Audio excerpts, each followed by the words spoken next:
धारा 370 को यही तरीके से अमेंड कर चुकी है, वही रास्ते पर हम आए। अगर इतनी चर्चा कर लेते तो मैं पूरा डिटेल बताता, देश की जनता भी जान जाती, जम्मू कश्मीर के अवाम भी जान जाते, मगर मेरिट्स इतना नीचा है, मेरिट्स है नहीं, सिर्फ पॉलिटिकल बातें करनी है, इसलिए यहाँ बैठकर शोर शराबा करने के लिए गए। मैं अभी भी अपील करता हूं महोदय आपके माध्यम से, गुलाम नबी साहब, कि आप तो कश्मीर से आते हैं, कश्मीर की पीड़ा को जानते हैं, धारा 370 कैसे कश्मीर का नुकसान कर रही है, मुझे मेरी बात तो रखने दीजिए, इतना भी अधिकार नहीं देंगे। वाद हो, विवाद हो, तर्क हो, मगर कुछ नहीं करना और सिर्फ शोर शराबा करना। और अभी भी मैं मानता हूं कि सदन के सारे सदस्य अपनी अपनी सीट पर चले जाए, जितनी भी शंका कुशंका तो सवाल है, मैं सबके जवाब देने के लिए बाध्य हूं, तैयार हूं। धन्यवाद। आपकी रूलिंग मैंने नोट कर ली है, वो बाद में अपना डिसीजन मैं दूंगा।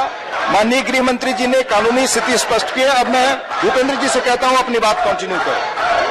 सभापति महोदय, मैं आपके माध्यम से कहना चाहूंगा कि अभी माननीय गृह मंत्री जी ने बहुत ही स्पष्टता के साथ इस पूरे सदन के सामने यह स्पष्ट किया है कि 370 को लेकर पूर्व में जिस प्रकार के संशोधन कांग्रेस के द्वारा उनके समय में लाए गए थे, उन्हीं उपबंधों को आगे बढ़ाते हुए आज हमारी सरकार ने 370 को समाप्त किया है और केवल राजनीतिक दृष्टि से कांग्रेस उसको रोकने का काम कर रही है।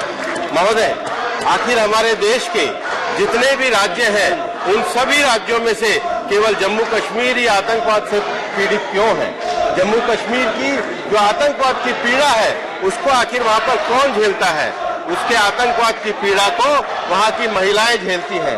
महोदय, मैं आज माननीय गृह मंत्री जी को इस बात के लिए भी बधाई देना चाहूंगा कि आप लोगों ने जम्मू कश्मीर के एक लंबे समय से वहां की महिलाओं का, वहां की बहनों का जो है आतंकवाद की पीड़ा के कारण जो उन्होंने एक लंबे समय तक जम्मू कश्मीर में जो एक दंश झेला है, जम्मू कश्मीर में जो उन्होंने एक दर्द को सहा है, उनसे मुक्ति का रास्ता 370 को समाप्त करके शांतिपूर्ण जम्मू कश्मीर के रास्ते को आगे बढ़ाने का काम किया है। और इसलिए मैं यह भी कहना चाहूंगा, जैसा कि माननीय गृह मंत्री जी ने अपने बयान में यह स्पष्ट रूप से बताया है कि ये 370 के प्रोविजन को पहले जिस प्रकार से बदला गया है, ये हमारे देश के विकास के लिए बहुत आवश्यक है। और मैंने पूर्व में भी कहा है कि 20 दिसंबर 1961 को इस देश में टेरिटरी में शामिल करने के लिए गोवा, दमन दीव को एक्विजिशन पुर्तगाल से टेरिटरी में शामिल करने के लिए प्रस्ताव पास किया गया। 28 दिसंबर 1962 को पांडिचेरी का इनकॉर्पोरेशन किया गया। इस देश में संविधान में संसद को